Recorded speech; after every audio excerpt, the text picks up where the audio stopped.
ಡಿ.ಕೆ. ಶಿವಕುಮಾರ್ ಅವ್ರನ್ನ ಇಳಿಸಿ ನೀವೇ CM ಆಗ್ರಿ, ಬಗ್ಗೆ ಗೌರವ ಇದೆ, ನೀವು ಮಂತ್ರಿ ಆಗ್ರಿ, ಸ್ಪೀಕರ್ ಆಗ್ರಿ, ನೀವೇ CM ಆಗ್ರಿ. ಜೋರಾಗಿ ಹೇಳ್ತೀಯ? 50 ವರ್ಷದಿಂದ ರಾಜಕೀಯ ಮಾಡಿದ್ದೀನಿ, 50 ವರ್ಷದ ರಾಜಕಾರಣಿ, 28 ವರ್ಷಕ್ಕೆ MLA. ಏನನ್ನ ಮಾಡಿದೆ 50 ವರ್ಷದಿಂದ? ಏನು ಮಾಡಿ. ರಾಜ್ಯ ಸರ್ಕಾರದ ಯೋಜನೆ ಅದು ಕೇಂದ್ರದ್ದಲ್ಲ. ನೀನು 25,000 ಕೋಟಿ ಹಾಕು, ಎಲ್ಲ ಮಾಡು. ನಾವು 5,000 ಕೋಟಿನಲ್ಲಿ ಸಬ್ ಕೆನಾಲ್ ಮಾಡ್ತೀವಿ. ಇವತ್ತು ಈ ಹೋರಾಟದ ಉದ್ದೇಶ ಏನು ಅನ್ನೋದನ್ನು ಶಿರಾ ತಾಲೂಕಿನ ಜನರ ಮುಂದೆ ನಾವು ತೆರೆದಿಡಬೇಕಾಗಿದೆ. ಇದು ಕೇವಲ ಒಂದು ಭಾರತೀಯ ಜನತಾ ಪಕ್ಷದ ಪ್ರಚಾರಕ್ಕಾಗಿ ಹೋರಾಟ ಅಲ್ಲ. ಬಹಳಷ್ಟು ದಿನಗಳಿಂದ, ಸುಮಾರು 75 ವರ್ಷ ಸ್ವಾತಂತ್ರ್ಯ ಬಂದು ಶಿರಾ ತಾಲೂಕಿಗೆ ಇಲ್ಲಿಯವರೆಗೆ ಕೇವಲ 25 ಭಾಗಕ್ಕೂ ಕೂಡ ಕುಡಿಯೋ ನೀರನ್ನು ಆಗಿಲ್ಲ. ಈ 75 ವರ್ಷಗಳಲ್ಲಿ ಬರೀ ನೀರಿನ ಹೆಸರನ್ನೇ ಹೇಳ್ಕೊಂಡು ಹಲವಾರು ಚುನಾವಣೆಗಳು ನಡೆದಿದ್ದಾವೆ. ಹೇಮಾವತಿ ನೀರಿನ ಹೆಸರು ಹೇಳ್ಕೊಂಡು ಚುನಾವಣೆ ನಡೆದಿದೆ, ಅಪ್ಪರ್ ಭದ್ರಾ ಹೆಸರು ಹೇಳ್ಕೊಂಡು ಚುನಾವಣೆ ನಡೆದಿದೆ, ಎತ್ತಿನ ಹೊಳೆ ಹೆಸರು ಹೇಳ್ಕೊಂಡು ಚುನಾವಣೆ ನಡೆದಿದೆ, ಕಳ್ಳಂಬೆಳ್ಳ ಕೆರೆಗೆ ನೀರು ತರೋ ವಿಚಾರದಲ್ಲಿ ಚುನಾವಣೆ ನಡೆದಿದೆ, ಶಿರಾ ಕೆರೆಗೆ ನೀರು ತರೋ ವಿಚಾರದಲ್ಲಿ ಚುನಾವಣೆ ನಡೆದಿದೆ, ಮದ್ಲೂರು ಕೆರೆಗೆ ನೀರು ತರೋ ವಿಚಾರದಲ್ಲಿ ಚುನಾವಣೆ ನಡೆದಿದೆ. ಆದರೆ ವಾಸ್ತವ ಬಂಧುಗಳೇ, ವಾಸ್ತವ ಏನಂತ ಹೇಳಿದ್ರೆ, ಇಲ್ಲಿರೋ ರೈತಾಪಿ ವರ್ಗ ಎಲ್ಲರನ್ನೂ ಒಬ್ಬೊಬ್ಬರನ್ನಾಗಿ ನಾನು ಪ್ರಶ್ನೆ ಕೇಳ್ತೀನಿ. ಉದಾಹರಣೆಗೆ ಹುಲಿಕುಂಟೆ ಹೋಬಳಿನಲ್ಲಿ ಒಂದು ಪ್ರಶ್ನೆ, ಚಿರ್ತಳ್ಳಿಗೆ ನೀರು ಬಂದಿದೆಯಾ? ಇಲ್ಲ. ತಡಕೂರಿಗೆ ನೀರು ಬಂದಿದೆಯಾ?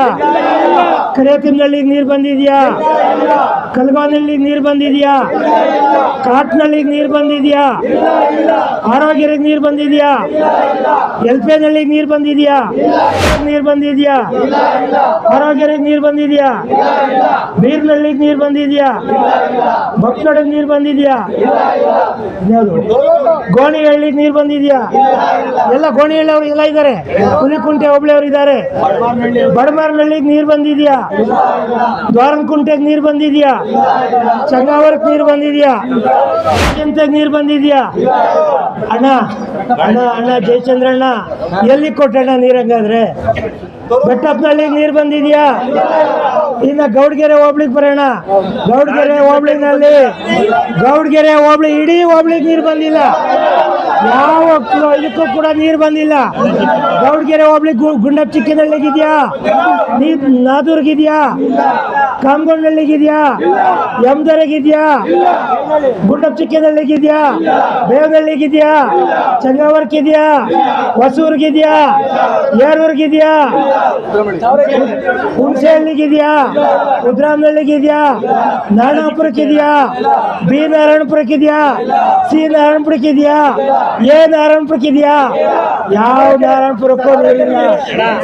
ಬ್ಯಾಗೇರಹಳ್ಳಿಗಿದೆಯಾ?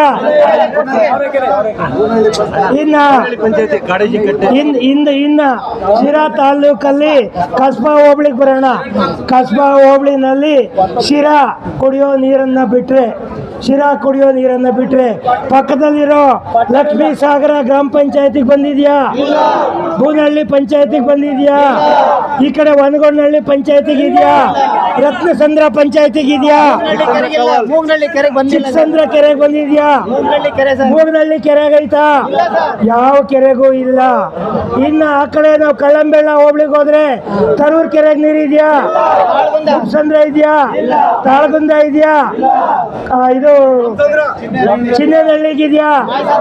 ಮತ್ತ ಹಂಗಾದ್ರೆ ಎಲ್ಲಿಗೆ ತಂದ್ರಣ್ಣ ನೀರು? ಭಗೀರಥಣ್ಣ ಎಲ್ಲಿ ತಂದೆ ನೀರು?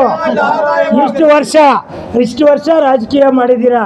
ನಮ್ಮ ಜನನ ಕಣ್ಣಿಗೆ ಬಟ್ಟೆ ಕಟ್ಟಿ ಅವ್ರಿಗೆ ಕಣ್ಣಿಗೆ ನೀರು ಒರೆಸಿ ಈಗಲೂ ಹೇಳ್ತಿದ್ದೀರಾ ಸಂಗಮೇಶ್ವರ ಪಿಕಪ್ಪಿಂದ ನೆಕ್ಸ್ಟ್ ತರ್ತೀನಿ. ಯಾವಾಗ? ಇನ್ನು ಎಷ್ಟು ಚುನಾವಣೆ ಆಗಬೇಕು? ಬಂಧುಗಳೇ, ನಾನು ಭಾಳ ಸೀರಿಯಸ್ ಆಗಿ ಹೇಳ್ತಾ ಇದ್ದೀನಿ. ನಮ್ಮ ನೀರು ನಮ್ಮ ಹಕ್ಕು. ಇಲ್ಲಿ ನಾವು ನೀರಾವರಿಗೆ ನೀರು ಕೇಳ್ತಾ ಇಲ್ಲ, ನಾವು ಕೇಳ್ತಾ ಇರೋದು ಕುಡಿಯೋದಕ್ಕೆ. ಕುಡಿಯೋ ನೀರು ಮದ್ಲೂರು ಕೆರೆಗೆ ಬಂದಿದೆ. ಮದ್ಲೂರು ಕೆರೆಯಿಂದ ಕೇವಲ 2 ಕಿಲೋಮೀಟರ್ ಬಪ್ಪನಡುಗೆ ಹೋಗಿ ಅಲ್ಲಿಂದ ರಾಗ್ಲಹಳ್ಳಿ ಕೆರೆಗೆ 2 ಕಿಲೋಮೀಟರ್ ನೀರು ತಗೊಂಡೋದ್ರೆ ಅಲ್ಲಿಂದ ಇಡೀ ಹುಲಿಕುಂಟೆ ಹೋಬಳಿಗೆ ಗ್ರಾವಿಟಿನಲ್ಲಿ ನೀರು ಹರಿಸ್ಬೋದು. ಇಡೀ ಹುಲಿಕುಂಟೆ ಹೋಬಳಿಗೆ ಯಾಕೆ ಮಾಡಿಲ್ಲ? ಇನ್ನೆಷ್ಟು ಚುನಾವಣೆ ಬರಬೇಕು? ಈ ಸಾರಿ ಮದ್ಲೂರು ಕೆರೆ ಒಣಗೋಗ್ತಾ ಇದೆ, ಶಿರಾ ಕೆರೆ ಒಣಗೋಗ್ತಾ ಇದೆ, ಇಚ್ಛಾಶಕ್ತಿ ಇಲ್ಲ. ತುಮಕೂರಿಗೆ ನೀರು ಕೊಟ್ಟಿಲ್ಲ ಇಲ್ಲಿವರೆಗೆ. ಹೇಮಾವತಿ ಇರೋ ನೀರನ್ನು ಕಾವೇರಿ ಬೇಸಿನ್ಗೆ ಲೆಕ್ಕ ಹಾಕ್ಕೊಂಡು ತಮಿಳ್ನಾಡಿನವ್ರು ಕಣ್ಣು ಹಾಕವ್ರೆ. ತಮಿಳ್ನಾಡಿನಲ್ಲಿ ನೀರು ಬಿಟ್ಟರೆ ನಮ್ಗೇನು ಕೊಡ್ತೀರಿ? ಯಾವತ್ತಾದರೂ ಗೌಡ್ಗೆರೆಗೆ ಹೋಗಿದ್ದೀರಾ? ಒಂದೇನಹಳ್ಳಿನಲ್ಲಿ ಹೆಣ್ಮಕ್ಳು, ಕುಂಬಾರಹಳ್ಳಿನಲ್ಲಿ ಹೆಣ್ಮಕ್ಳು, ಇನ್ಯಾವ ಕಳೂರಹಳ್ಳಿನಲ್ಲಿ ಹೆಣ್ಮಕ್ಳು ಎಲ್ಲ ತವ್ರ ಮನೆಗೆ ಹೋಗೋರು ಮಕ್ಳನ್ನ ಕರ್ಕೊಂಡು. ಕುಡಿಯೋಕ್ಕೆ ನೀರಿಲ್ಲ, ತೋಟ ಒಣಗೋಗಿದೆ. ಭೂತಪ್ಪನ ಗುಡಿ ಸುತ್ತಮುತ್ತ 25 ತೋಟ ಒಣಗೋಗಿದ್ದಾವೆ. ಕೂಸ್ಕುಂಟೆ ಪಕ್ಕದಲ್ಲಿ ಇಲ್ಲ, ಜೋರಕ್ಕೆ ಹೋಗಿದ್ರೆ ಕೇಳಿಸುತ್ತೆ. ಗಜಮಾರನಹಳ್ಳಿ ಅಣ್ಣ ಜಯಣ್ಣ, ನೀವು ಹೇಳಿದ್ರಿ ಬಹುಗ್ರಾಮ ಕುಡಿಯುವ ನೀರಿನ ಯೋಜನೆ ಮಾಡಿದ್ರಿ. ಎಷ್ಟು ಪಂಚಾಯತಿಗೆ ಕೊಡ್ತೀವಿ ಅಂದ್ರಿ? ಬೋನಹಳ್ಳಿ ಪಂಚಾಯತಿಗೆ ಕೊಡ್ತೀವಿ ಅಂದ್ರಿ. ಈ ಕಡೆ ನಮ್ಮ ಜೆ ಹೊಸಳ್ಳಿವರೆಗೂ ಪೈಪ್ ಲೈನ್ ಹಾಕಿದ್ರಿ. 24 ಕೋಟಿ ರೂಪಾಯಿ ಹಣ ಏನಾಯಿತು? ಒಂದೇ ಒಂದಿನ ಏನಾರು ನೀರು ಬಿಟ್ರಾ? ಬಿಟ್ಟಿಲ್ಲ. ಯಾಕೆ ಈ ತಾರತಮ್ಯ? ಯಾಕೆ ಈ ಕಣ್ಣು ಮುಚ್ಚಾಲೆ ಆಟ? ಯಾವಾಗ ನೀರು ಕೊಡ್ತೀರಾ? ಈಗ ನಿಮ್ಮದೇ ಸರ್ಕಾರ ಇದೆ, ನೀವೇ ಉನ್ನತ ಸ್ಥಾನದಲ್ಲಿದ್ದೀರಾ. ದಯಮಾಡಿ ಕಣ್ ತೆರೀರಿ. ಸನ್ಮಾನ್ಯ ಮುಖ್ಯಮಂತ್ರಿ DK ಶಿವಕುಮಾರ್ ಸಾಹೇಬರಿಗೆ ಕಳಕಳಿಯಿಂದ ವಿನಂತಿ ಮಾಡ್ತೀನಿ. ನೀವು ಇಚ್ಛಾಶಕ್ತಿ ಇರುವಂಥವ್ರು, ನೀವು ಮನಸ್ಸು ಮಾಡಿದ್ರೆ ಶಿರಾ ತಾಲೂಕಿನ ಮೂಲೆ ಮೂಲೆಗೆ ನೀರು ಕೊಡುವಂಥ ಶಕ್ತಿ ಇದೆ ನಮಗೆ. ಉಯ್ಯೋ ಮಳ್ರಾಯ, ಮಳೆ ಬಂದಿದ್ರೆ ನೀರು ಕೇಳ್ತಿರಲ್ಲ ನಿಮ್ಮನ್ನು. ನಾವೆಲ್ಲ ಶೇಂಗಾ ಬೆಳೆಯೋರು, ಹೆಂಗೋ ಬೆದ್ಲಿಗೆ ಶೇಂಗಾ ಹಾಕೊಂಡು ನೀರು ನೋಡ್ತಾ ಇದ್ವಿ. ಇವತ್ತು ನಿಮಗೆ ಗೊತ್ತಿದೆಯಾ ಸನ್ಮಾನ್ಯ ಶಾಸಕರೇ, DK ಶಿವಕುಮಾರ್ ಸಾಹೇಬ್ರೆ, ನಮ್ಮ ತಾಲ್ಲೂಕಲ್ಲಿ 40 ನಮ್ಮ ತಾಲ್ಲೂಕಿನ ಯುವಕರಿಗೆ ಹೆಣ್ಣು ಕೊಡ್ತಾ ಇಲ್ಲ. 25 ವರ್ಷ ಆದ ರೈತರಿಗೆ ಯಾರಿಗೂ ಹೆಣ್ಣು ಕೊಡ್ತಾ ಇಲ್ಲ. ಕಾರಣ 30 ಆದ್ರೂ ಇಲ್ಲ, 40 ಆದ್ರೂ ಇಲ್ಲ. ಯಾಕೆಂದರೆ 40 ವರ್ಷಕ್ಕೆಲ್ಲ ಗಂಡು ಮಕ್ಕಳು ಮೊಣಕಾಲು ಚಿಪ್ಪು ಬಿದ್ದೋಗುತ್ತೆ. 40 ವರ್ಷಕ್ಕೆಲ್ಲ ಗಂಡು ಮಕ್ಕಳು ಮೊಣಕಾಲು ಚಿಪ್ಪು. ಇದಕ್ಕೆ ಯಾರ ಹೆಸರು ಹೇಳಿ? ಕಣ್ಣು ತೆಗೆದಿಲ್ಲ. ಫ್ಲೋರೈಡ್ ಕಂಟೆಂಟ್ ನೀರು ಕೊಡಿಸ್ತೀರಾ? ಅದಕ್ಕಿಂತ ದಯವಿಟ್ಟು ಎಲ್ಲರ ಮನೆಗೆ ಒಂದೊಂದು ಬಾಟ್ಲು ವಿಷ ಕಳಿಸ್ಬಿಡಿ. ಎಲ್ಲರ ಮನೆಗೆ ಒಂದೊಂದು ಬಾಟ್ಲು ವಿಷ ಕಳಿಸ್ಬಿಡಿ. ಆ ಫ್ಲೋರೈಡ್ ಕಂಟೆಂಟ್ ವಾಟರ್ ಕೊಡಿಸೋದಕ್ಕಿಂತ ವಿಷ ಕೊಡಿಸಿ. ಒಂದೇ ಒಂದು ವಾಟರ್ ಫಿಲ್ಟರ್ ವರ್ಕ್ ಆಗ್ತಾ ಇಲ್ಲ ಇಡೀ ತಾಲೂಕಲ್ಲಿ. ಕಾಂಗ್ರೆಸ್ ಸರ್ಕಾರ ಏನು ಮಾಡ್ತಾ ಇದ್ದೀರಿ? ಗೃಹಲಕ್ಷ್ಮಿ ಹಣ ಲೂಟಿ ಹೊಡೆದ್ರಿ. ಗೃಹಲಕ್ಷ್ಮಿ ಹಣ ಈಗಾಗಲೇ 5-6 ತಿಂಗಳು ದುಡ್ಡು ಬಂದಿಲ್ಲ. ಅಂಗವಿಕಲರದಿಲ್ಲ, ಮಕ್ಕಳಿಗೆ ಸ್ಕಾಲರ್ಶಿಪ್ ಇಲ್ಲ, ಸ್ಕೂಲ್ಗೆ ಹೋಗೋ ಮಕ್ಕಳಿಗೆ ಬಸ್ ಇಲ್ಲ. ST ಮೋರ್ಚಾ ಹಣ ಭ್ರಷ್ಟ ನಾಗೇಂದ್ರ ಸಚಿವರನ್ನ ಯಾರಿಗೆ ಕೊಟ್ರಿ? ಕೇಂದ್ರಕ್ಕೆ, ನಿಮ್ಮ ಕೇಂದ್ರದ ನಾಯಕರಿಗೆ ಕಪ್ಪ ಕೊಟ್ಟರು, ಕಾಣಿಕೆ ಕೊಟ್ಟರು. ನಾಗೇಂದ್ರ ಅವರು 150 ಕೋಟಿ ವಾಲ್ಮೀಕಿ ಹಗರಣ ಮಾಡಿ ಕೇಂದ್ರದ ನಾಯಕರಿಗೆ ಕಪ್ಪ ಕೊಟ್ಟರು. ಹಂಗಾಗಿ ಅವ್ರ ಋಣ ತೀರ್ಸೋಕ್ಕೆ ಒಬ್ಬ ಭ್ರಷ್ಟ ಸಚಿವನ್ನ ಮತ್ತೆ ಸಚಿವನನ್ನಾಗಿ ಮಾಡಿದ್ದೀರಿ. ನಾಚಿಕೆ ಆಗಲ್ವಾ ನಿಮಗೆ? ಮಾನ ಮರ್ಯಾದೆ ಇಲ್ವಾ? ಆಯ್ತಲ್ಲ, ಏನು ಮಾಡಿದಿರಿ? ಏನು ಮಾಡ್ತಾ ಇದ್ದೀರಿ? ದಯಮಾಡಿ ಈ ತಾಲೂಕಿನ ಶಾಸಕರು ಅತ್ಯಂತ ಸೀನಿಯರ್ ಇದ್ದಾರೆ. ಆದರೆ ನಮ್ಮ ತಾಲೂಕಿಗೆ 50 ವರ್ಷದಿಂದ ಅಣ್ಣ ಜೋರ ಹೇಳ್ತೀಯ, 50 ವರ್ಷದಿಂದ ರಾಜಕೀಯ ಮಾಡಿದ್ದೀನಿ, 50 ವರ್ಷದ ರಾಜಕಾರಣಿ, 28 ವರ್ಷಕ್ಕೆ MLA. ಏನಣ್ಣ ಮಾಡಿದೆ 50 ವರ್ಷದಿಂದ? ಏನೂ ಮಾಡಿಲ್ಲ. ಬಂದಂಥ ನೀರು, ಕುಡಿಯೋ ನೀರಿನ ಹೆಸರು ಹೇಳ್ಕೊಂಡು ಇಷ್ಟು ವರ್ಷ ಕತೆ ಹಾಕಿದ್ದೀರಿ. ಯಾವಾಗಣ್ಣ ಅಪ್ಪರ್ ಭದ್ರ ಕಂಪ್ಲೀಟ್ ಮಾಡೋದು? ಮಾತೆತ್ತಿದ್ರೆ ಕೇಂದ್ರ ಸರ್ಕಾರದ ಕಡೆ ಜವಾಬ್ದಾರಿ ತೋರಿಸ್ತೀರಾ. 5200 ಕೋಟಿ ಕೊಡಲಿಲ್ಲ, 5300 ಕೋಟಿ ಕೊಡಲಿಲ್ಲ. ಅಣ್ಣ ನೀನು 25,000 ಕೋಟಿ ಹಾಕು ಫಸ್ಟು. ರಾಜ್ಯ ಸರ್ಕಾರದ ಯೋಜನೆ ಅದು, ಕೇಂದ್ರದ್ದಲ್ಲ. ನೀನು 25,000 ಕೋಟಿ ಹಾಕು, ಎಲ್ಲ ಮಾಡು. ನಾವು 5,000 ಕೋಟಿನಲ್ಲಿ ಸಬ್ ಕೆನಾಲ್ ಮಾಡ್ತೀವಿ. ಏನು ಮಾಡ್ತೀವಿ? ಸಬ್ ಕೆನಾಲ್, ರೈತರ ಹೊಲಗಳಿಗೆ ನೀರು ಹಾಯಿಸೋದಕ್ಕೆ. ಮೋದಿ ಅವರು 5,300 ಕೋಟಿ ಕೊಡ್ತೀನಿ ಅಂತಿದ್ದು ಇದಕ್ಕೆ. ಮಾತೆತ್ತಿದ್ರೆ ಸಿದ್ದರಾಮಯ್ಯನವ್ರು ಏನು ಹೇಳ್ತಿದ್ರು? ಕೇಂದ್ರ ದುಡ್ಡು ಕೊಡಲಿಲ್ಲ. ಇಲ್ಲಿ ಯಾರಾದ್ರೂ ಕಾಂಗ್ರೆಸ್ನವ್ರಿಗೆ, DK ಶಿವಕುಮಾರ್ ಅವ್ರಿಗೆ ಜ್ವರ ಬಂದರು ಮೋದಿ ಕಾರಣ ಆಗ್ತಾರೆ, ಯಾರಿಗಾದ್ರೂ ಬೇದಿ ಆದರೂ ಮೋದಿ ಕಾರಣ ಆಗ್ತಾರೆ. ಇದು ಕಥೆ ಆಗ್ಬಿಟ್ಟಿದೆ. ಹಾಗಾಗಿ ದಯಮಾಡಿ ನಿಮ್ಮ ಆತ್ಮಸಾಕ್ಷಿಗೆ ನೀವು ಕೆಲಸ ಮಾಡಿ. ಶಿರಾ ಎಲ್ಲ ಕೊನೆಯಲ್ಲಿಲ್ಲ, ನಾರ್ತ್ ಕರ್ನಾಟಕದಿಲ್ಲ, ಮಧ್ಯ ಕರ್ನಾಟಕದ ಹೃದಯ ಭಾಗದಲ್ಲಿದೆ. 4 ಹೈವೇ, 2 ರೈಲ್ವೆ ಲೈನು, ಇಷ್ಟೆಲ್ಲ ಇದೆ. ಇಂಡಸ್ಟ್ರಿಯಲ್ ಪಾರ್ಕ್ ಇದೆ, ಆದರೆ ಕುಡಿಯೋದಕ್ಕೆ ನೀರಿಲ್ಲ. ಅಧಿಕಾರಿಗಳ ದೌರ್ಜನ್ಯ ಜಾಸ್ತಿ ಆಗಿದೆ. ಅದಕ್ಕೆ ಗಮನ ಹೇಳೋರಿಲ್ಲ ಕೇಳೋರಿಲ್ಲ.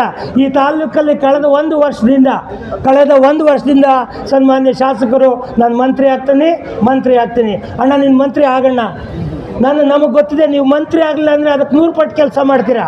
ಮಂತ್ರಿ ಆದರೆ ನೀವು ಕಣ್ಣೇ ಕಾಣಲ್ಲ, ನಮಗೆ ಗೊತ್ತಿದೆ. ಮಂತ್ರಿ ಆಗ್ರಿ, ಆದರೆ ಮಂತ್ರಿ ಆದಮೇಲೆ ಆದರೂ ದಯವಿಟ್ಟು ಈ ಕೆಲಸಗಳೇನಿದ್ದಾವೆ ಆ ಕೆಲಸ ಮಾಡೋದಕ್ಕೆ ಪ್ರಯತ್ನ ಪಡಿ ಅನ್ನೋ ಮಾತನ್ನು ಹೇಳ್ತಾ, ಇಲ್ಲ ಅಂದಿದ್ರೆ ಭಾರತ ಜನತೆಯ ಪಕ್ಷದ ಯುವ ಸೈನ್ಯ ರೆಡಿಯಾಗಿದೆ. ಈ ತಾಲೂಕಲ್ಲಿ ಯುವ ಸೈನ್ಯ ರೆಡಿಯಾಗಿದೆ. ನಮಗೆ ಆದರ್ಶಪ್ರಾಯರಾಗಿ ಮೋದಿಜಿಯವರಿದ್ದಾರೆ, ರೈತ ನಾಯಕ ಯಡಿಯೂರಪ್ಪನವರಿದ್ದಾರೆ, ವಿಜಯೇಂದ್ರ ಅವರಿದ್ದಾರೆ, ಆಯ್ತಲ್ಲ. ಸೊ ಹಾಗಾಗಿ ದಯಮಾಡಿ ನೀವು ಎಚ್ಚೆತ್ಕೊಳ್ಳಿಲ್ಲ ಅಂದರೆ ನಿಮ್ಮ ಪಾಪದ ಕಡ ತುಂಬಿದೆ. ಶಿರಾ ತಾಲೂಕಲ್ಲಿ ಇನ್ಯಾವತ್ತೂ ಕಾಂಗ್ರೆಸ್ ಅಧಿಕಾರಕ್ಕೆ ಬರೋಕ್ಕೆ ಸಾಧ್ಯ ಇಲ್ಲ ಅನ್ನೋ ಮಾತನ್ನು ಹೇಳಿ, ಇದು ಚುನಾವಣೆಗಾಗಿ ರಾಜಕೀಯ ಅಲ್ಲ. ನಾವು ನಿರ್ಧಾರ ಮಾಡಿದ್ದೇವೆ, ನೀವು ಅಂದ್ಕೊಂಡಿರ್ಬೋದು ಇವತ್ತೊಂದು ದಿವಸ ಹೋರಾಟ ಮಾಡಿ ಸುಮ್ಮನಾಗ್ತಾರೆ ಅಂತ. ಖಂಡಿತ ಇಲ್ಲ. ನಾವು ವಿಧಾನಸೌಧ ಮುತ್ತಿಗೆ ಹಾಕ್ತೀವಿ, ಮುಖ್ಯಮಂತ್ರಿಗಳ ಮನೆ ಹತ್ರ ಹೋಗ್ತೀವಿ, ಮನವಿ ಕೊಡ್ತೀವಿ, ಅವ್ರನ್ನ ಒತ್ತಾಯ ಮಾಡ್ತೀವಿ. ನಮ್ಮ ತಾಲೂಕಿಗೆ ನೀರು ಬೇಕು. ಹಾಗಾಗಿ ದಯಮಾಡಿ ಅರ್ಥ ಮಾಡ್ಕೊಳ್ಳಿ. ಇಲ್ಲೆಲ್ಲ ನೊಂದು ಬಂದಿರೋ ರೈತರು, ದಯಮಾಡಿ ನಾನು ಹೋಗಿದ್ದೀನಿ, ನಾನು ಕಣ್ಣು ಮುಚ್ಕೊಂಡು ಇಲ್ಲಿ ಬಂದಿಲ್ಲ.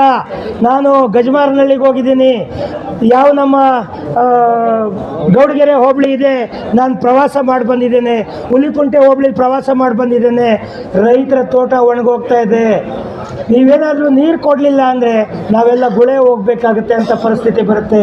ಹಾಗಾಗಿ ದಯಮಾಡಿ ಯಾವುದೇ ಕಾರಣಕ್ಕೂ ನಮ್ಮನ್ನು ನಿರ್ಲಕ್ಷ್ಯ ಮಾಡದೆ ಇವತ್ತು ತಹಶೀಲ್ದಾರ್ ಅವರ ಮುಖಾಂತರ ಈ ರಾಜ್ಯದ ಮುಖ್ಯಮಂತ್ರಿಗಳಿಗೆ ಮನವಿ ಕೊಡ್ತಾ ಇದ್ದೇವೆ. ಅದನ್ನು ಅವರು ಸರ್ಕಾರಕ್ಕೆ ತಳಿಸ್ಬೇಕು, ಸರ್ಕಾರಕ್ಕೆ ಸರಿಯಾದ ಮಾರ್ಗದಲ್ಲಿ ಕಳಿಸ್ಕೊಡ್ಬೇಕು ಅನ್ನೋ ಮಾತನ್ನು ಹೇಳಿ, ಇವತ್ತು ನೋಡಿ ಇಲ್ಲಿ ಬಂದಿರೋರು ಒಂದೇ ಒಂದು ನಯಾ ಪೈಸೆ ದುಡ್ಡು ಕೊಟ್ಟು ಕರೆಸಿಲ್ಲ ಅಣ್ಣ. ಎಲ್ಲ ರೈತರು ಅವರವರ ಬೈಕ್ಗಳಲ್ಲಿ 2-3 ಜನ ಬಂದಿದ್ದಾರೆ. ಹಾಗಾಗಿ ದಯಮಾಡಿ ರೈತರ ನೋವು, ರೈತರ ಹಸುವು, ರೈತರ ಕಷ್ಟಕ್ಕೆ ಸ್ಪಂದಿಸಿ, ಅವ್ರ ಋಣ ತೀರಿಸಿ. ಹೇಳ್ತೀರಾ, ನಾನು ನೋಡಿದೆ ಸೋಷಿಯಲ್ ಮೀಡಿಯಾದಲ್ಲಿ, ನನ್ನ ತಾಲೂಕಿನ ಮತದಾರರೇ ನನಗೆ ದೇವರು ಅಂತ. ಹಿಂಗ ದೇವ್ರುಗಳು ನಡೆಸ್ಕೊಳ್ಳೋ ರೀತಿ, ಹಿಂಗ ದೇವ್ರಿಗೆ ಗೌರವ ಕೊಡೋ ರೀತಿ, ಅವೆಲ್ಲ ಬಾಯಿ ಉಪಚಾರದ ಮಾತುಗಳು ಬೇಡ. ಇನ್ನೊಂದು ಕಡೆ ಹೋಗ್ತೀರಾ, ದೈವ ಬಲದಿಂದ ನಾನು MLA ಆಗಿದ್ದೀನಿ. ದೈವ ಬಲ ಅಲ್ಲ, ಶಿರಾ ತಾಲೂಕಿನ ಜನ ಓಟ್ ಹಾಕಿದ್ದಕ್ಕೆ ನೀವು MLA ಆಗಿದ್ದೀರಾ. ಶಿರಾ ತಾಲೂಕಿನ ಜನ ಓಟ್ ಹಾಕಿದ್ದಕ್ಕೆ ನೀವು MLA ಆಗಿದ್ದೀರಾ. ಮೊದಲು ಆ ಜನರ ಋಣ ತೀರಿಸಿ ಸಾಕು. ನೀವು ಇಲ್ಲಿವರೆಗೂ ಆಡಿರೋ ನಾಟಕ ಎಲ್ಲರಿಗೂ ಗೊತ್ತಾಗಿದೆ. ಇನ್ನು ಮುಂದೆ ನ್ಯಾಯ ಕೊಡಿ, ರೈತರಿಗೆ ನ್ಯಾಯ ಕೊಡಿ ಅನ್ನೋ ವಿನಂತಿಯನ್ನು ಈ ತಾಲೂಕಿನ ಶಾಸಕರಿಗೆ, ಸರ್ಕಾರಕ್ಕೆ ಮಾಡ್ತಾ, ಮತ್ತೊಮ್ಮೆ ಇಲ್ಲಿ ನೆರೆದಿರ್ತಕ್ಕಂಥ ಎಲ್ಲ ಬಂಧುಗಳಿಗೆ, ರೈತ ಬಂಧುಗಳಿಗೆ, ವಿಶೇಷವಾಗಿ ಕಳೆದ 1 ತಿಂಗಳಿಂದ ಇದಕ್ಕೆ ತಯಾರಿ ಮಾಡಿದಂಥ ನಮ್ಮ ಮುಖಂಡರುಗಳು ಇಲ್ಲಿ ನಮ್ಮ ಜೊತೆಯಲ್ಲಿ ಇವತ್ತು ಭಾರತೀಯ ಜನತಾ ಪಕ್ಷದ ಮುಖಂಡರುಗಳು, ನಮ್ಮ ಪ್ರಧಾನ ಕಾರ್ಯದರ್ಶಿ ಎಂಜಿಗೆರೆ ಮೂರ್ತಿ ಇದ್ದಾರೆ, ಹಾಗೆ ಪ್ರಧಾನ ಕಾರ್ಯದರ್ಶಿ ನಮ್ಮ ಪಾವಗಡ ರವಿ ಇದ್ದಾರೆ, ಹಾಗೆ ನಮ್ಮ BJP ಯುವ ಮೋರ್ಚಾ ಅಧ್ಯಕ್ಷರು ಹರೀಶ್ ಇದ್ದಾರೆ, ಹಾಗೆ ನಮ್ಮ BJPಯ OBC ಮೋರ್ಚಾ ಅಧ್ಯಕ್ಷ ನಮ್ಮ ಮಾಗೋಡು ಪ್ರತಾಪ್ ಇದ್ದಾರೆ, ST ಮೋರ್ಚಾ ಅಧ್ಯಕ್ಷ ನಮ್ಮ ಮಂಜು ಇದ್ದಾರೆ, ಹಾಗೆ ನಮ್ಮ ಜಿಲ್ಲಾ ಉಪಾಧ್ಯಕ್ಷರಾದಂಥ ಚಿಕ್ಕಣ್ಣ ಇದ್ದಾರೆ, ನಮ್ಮ ರಾಮಕೃಷ್ಣ ಅವರು ರೈತ ನಾಯಕರು, PLD ಬ್ಯಾಂಕ್ ಮಾಜಿ ಅಧ್ಯಕ್ಷ ಇದ್ದಾರೆ, ಹಾಗೆಯೇ ಗ್ರಾಮಾಂತರ ಮಂಡಲದ ಅಧ್ಯಕ್ಷರು ಪಟೇಲ್ ಈರಣ್ಣ